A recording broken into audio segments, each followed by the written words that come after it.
अस्सलाम वालेकुम, बिस्मिल्लाहिर्रहमानिर्रहीम। आज मैं ना शक्कर वाला दलिया बना रही हूँ। मैंने कहा मैं आप लोगों के साथ भी शेयर कर लूँ। ये गेहूं का दलिया है 1 प्याली, और ये मेरे पास है शक्कर 1 प्याली से थोड़ी सी कम है, और ये है मूंगफलियाँ, ये नारियल है, और ये बादाम है। ये घी है जो इसमें डलेगा, ये पानी है, यही बस चीजें इसमें डलेंगी। अब मैं इसको चढ़ाती हूँ और आपको दिखाती हूँ। कढ़ाई चढ़ा दी है, अब ये मैं इसमें घी डाल रही हूँ।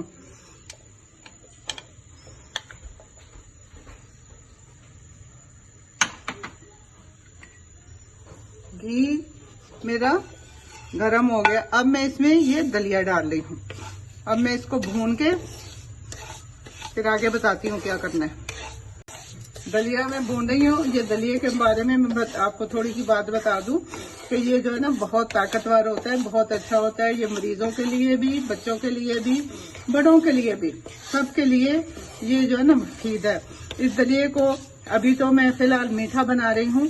ये दाल के साथ भी बनता है, ये गोश्त के साथ भी बनता है। नमकीन जैसे ना जो ना खाए मीठा तो वो नमकीन बना के खा ले। ये बहुत अच्छा होता है, ये सबको खाना चाहिए। कम से कम 1 हफ्ते में, कभी 15 दिन में जरूर बनाइए। हमारे ये पंजाब में रुझान नहीं है इसका, लेकिन कराची में तो लोग जो है ना बहुत खाते हैं इसको, और राशन के साथ लेके आते हैं।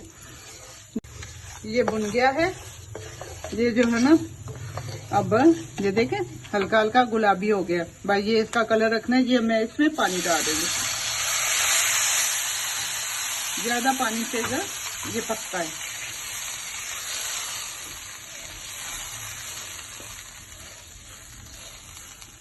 पानी अभी इसमें मैं थोड़ा और डालूंगी, ये पानी कम है। और ये मैं शक्कर डाल रही हूँ।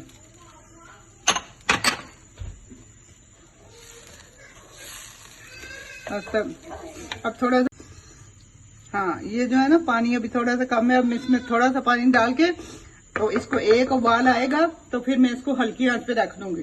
जब ये गल के तैयार हो जाएगा फिर मैं आपको दिखाऊंगी आगे क्या करना है। तो ये जो है ना अब ये सब तैयार हो गया। ये मैंने मूंगफली, बादाम और नारियल डाल दिया। अब बिल्कुल ये जो है ना रेडी है। अब इसको निकालते हैं, उसको रख सकते हैं। हाँ ये तैयार हो गया, ये हमने निकाल लिया है। आप भी बनाइए, खुश हो जाइए।